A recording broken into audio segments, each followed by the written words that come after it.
Did you think only animals with teeth were angry? The birds are too. Just try taking a bird from the mother, you will see how very angry birds can be.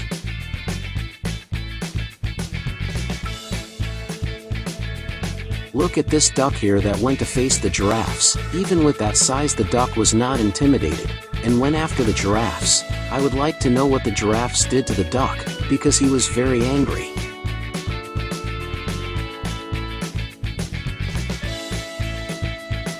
This little dog thought he could mess with the duckling. Well, he didn't know the duckling was quite angry. The bravest was this rooster here that made a horse run away. What did this horse do?